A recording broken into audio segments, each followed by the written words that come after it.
নমস্কার বন্ধুরা, সকালবেলা কিংবা যে কোনো সময় হাতে যখন একদম সময় থাকবে না, একবার বলবো এই নাস্তাটা বানিয়ে খেয়ে দেখুন। এত মজা পাবেন যে কোনো রকম মশলা ছাড়া এই খাবারটা তৈরি হয়, খেতে অসম্ভব মজার লাগে।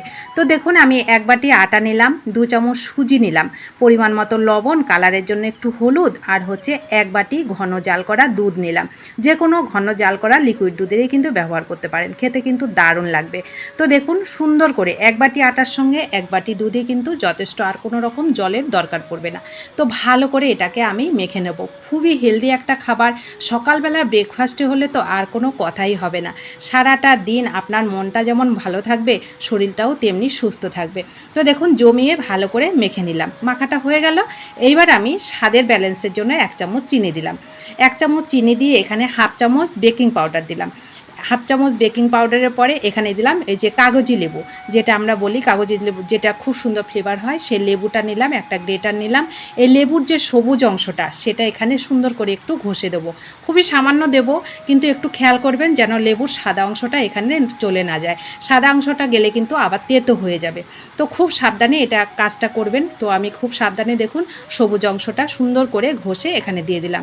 খুবই সামান্য দিলাম, কিন্তু এইটুকুই খুব সুন্দর ফ্লেভারও হবে, খেতেও ভালো লাগবে। এইবার আমি এখানে একটু লেবুর রসও ব্যবহার করলাম। যেহেতু আমি কোনো রকম মশলা ছাড়াই খাবারটা তৈরি করব, এই একটু লেবুর রস আর লেবুর খোসাটা দেওয়ার জন্য এই খাবারের স্বাদটা কিন্তু দুর্দান্ত হয়। তো এইবার জমিয়ে লেবুর রস, লেবুর খোসা, চিনি, বেকিং পাউডার জমিয়ে আরও সুন্দর করে দেখুন মেখে নিলাম। মাখাটা হয়ে গেল। এইবার এখানে আমি অ্যাড করব হচ্ছে কিছু সবজি। সবজি বলতে এই যে পেঁয়াজ কুচি দিলাম, বড় সাইজের একটা পেঁয়াজ কুচি করে কেটে দিলাম। লঙ্কা কুচি দিলাম, কাঁচা লঙ্কা যেমন খাবেন সেরকমই দেবেন। ধনেপাতা কুচি, একটু আদা ঝিরিঝিরি করে কেটে দিলাম। এক টুকরো এখানে গাজর গ্রেট করে দিলাম। আর দিলাম চীনাবাদাম, ভাজা চীনাবাদাম এখানে খোসা ছাড়িয়ে দিলাম। এই চীনাবাদামটা অবশ্যই দেওয়ার চেষ্টা করবেন, দেখবেন খেতে অসম্ভব মজার লাগবে। খাবারের সময় যখন এই চীনাবাদামটা মুখে পড়বে না, খেতে দারুণ লাগে। চীনাবাদাম না খেলে আপনারা এখানে কাজু বাদামেরও ব্যবহার করতে পারেন, কিশমিশেরও ব্যবহার করতে পারেন, যেটা আপনাদের পছন্দের। তো ঘনত্বটা তো আমি দেখিয়ে দিলাম কীরকম করে মাখালাম। এক বাটি আটার সঙ্গে এক বাটি দুধে কিন্তু যথেষ্ট হয়ে গেল মাখাটা। এদিকে গ্যাসটাকে অন করে তাওয়াটাকে ভালো করে গরম করে নিয়েছি। খুবই সামান্য একটুখানি তেল দিয়ে ভালো করে খুন্তি দিয়ে ছড়িয়ে দিয়েছি। 1 চামচ করে ব্যাটার এর মধ্যে দিয়ে দিলাম। সুন্দর করে গোল করে দেবো, যতটা গোল করা যায় চামচ দিয়ে একটু পাতলা করে দিয়ে দিলাম। মিনিট খানিকের জন্য গ্যাসটাকে লো করে রেখে একটু ঢেকে দিলাম। তো মিনিট খানিক পর ফিরে এসে দেখুন নাস্তাটা কিন্তু অনেকটা সেদ্ধ হয়ে গেছে। এখানে যা সবজি আছে, আটা আছে, সব কিন্তু খুব সুন্দর সেদ্ধ হয়ে যায়।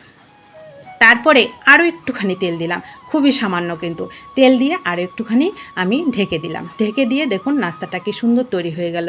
এই নাস্তাটা সত্যি বন্ধুরা, এর স্বাদ আমি আপনাদেরকে বলে বোঝাতে পারবো না। কোনো রকম তেল মশলা ছাড়া এই খাবারটা তৈরি হয়, খেতে সত্যি অসম্ভব মজার লাগে।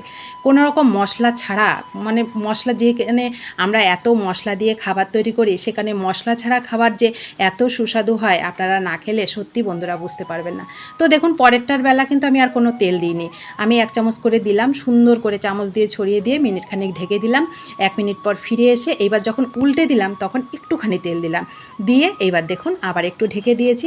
দেখুন বাইরের সাইডটা কি সুন্দর ক্রিস্পি হয়, আর ভেতরটা এই যে লেবুর রসটা, মানে বেকিং পাউডারটা দেওয়ার জন্য খুব সুন্দর কিন্তু স্পঞ্জি হয়। খেতে সত্যি বন্ধুরা অসাধারণ লাগে। তো দেখুন পরেরটার বেলা কিন্তু আমি আর তেল দিচ্ছি না, একইভাবে সবগুলোকে তৈরি করে নেব। একইভাবে যখন উল্টাবো সামান্য একটুখানি তেল দেবো। তো যে দুটো আমি তৈরি করেছি সেই দুটো আপনাদেরকে একটু দেখিয়ে দিচ্ছি। দেখুন কত সুন্দর নাস্তা তৈরি হয়েছে। এই নাস্তাটা বাচ্চাদের টিফিনে যদি আপনারা তৈরি করে দেন, ওরা অনেক মজা করে খাবে। আমি এখানে সাদা তেলের ব্যবহার করেছি, আপনারা ঘি কিংবা বাটারেরও কিন্তু ব্যবহার করতে পারেন। পুরো নাস্তাটা তৈরি করতে আমার 2 চামচ তেলও কিন্তু লাগেনি। খুবই সামান্য তেলে এই নাস্তাটা তৈরি হয়, আর মশলা কোনো মশলারই দরকার পড়ে না। দেখুন কতটা স্পঞ্জি হয়েছে ভেতরটা। আপনারা হয়তো দেখলে বুঝতে পারছেন না, আর যদি বুঝতে পারেন বলবো একবার তৈরি করে খেয়ে দেখবেন, তবেই বুঝতে পারবেন এর স্বাদ কতটা মজাদার। কোনো রকম মশলা ছাড়া যে খাবার এতটা সুস্বাদু হয়, আপনারা না খেলে সত্যি বন্ধুরা বুঝতে পারবেন না। তো কেমন লাগলো অবশ্যই কমেন্ট করবেন। ভালো লাগলে বাড়িতে তৈরি করে খেতে তো ভুলবেনই না, আর আপনাদের প্রিয়জনদের কাছেও শেয়ার করে দেবেন, তারাও যেন এরকম সুন্দর হেলদি নাস্তা খুব সহজে তৈরি করে নিতে পারে। তো দেখুন একে একে সমস্ত নাস্তাগুলো কিন্তু আমার তৈরি হয়ে গেল। তো আপনাদের ভালো লাগলে অবশ্যই শেয়ার করবেন, আর ভিডিওটি ভালো লাগলে ভিডিওটিতে প্লিজ একটা লাইক করবেন। আপনাদের একটা লাইক পরবর্তী রেসিপি তৈরি করতে অনেকটা উৎসাহিত করে। সকলে ভালো থাকবেন, সুস্থ থাকবেন। এরকম হেলদি নাস্তা অবশ্যই বাড়িতে তৈরি করে খাবেন আর কমেন্ট করে জানাবেন কেমন লাগলো। আর নতুন বন্ধু হলে চ্যানেলটা সাবস্ক্রাইব করে প্লিজ আমার পাশে থাকবেন। আর যারা পাশে আছেন তাদেরকে আমার অসংখ্য অসংখ্য ধন্যবাদ ও ভালোবাসা। সকলে ভালো থাকুন, সুস্থ থাকুন। এই গরমে হেলদিভাবে খাবার তৈরি করে খান, দেখবেন মনও ভালো থাকবে, শরীরও ভালো থাকবে। তো দেখা হবে নতুন কোনো রেসিপিতে। ততক্ষণ অবশ্যই সকলে ভালো থাকবেন এবং সুস্থ থাকবেন। ধন্যবাদ সবাইকে।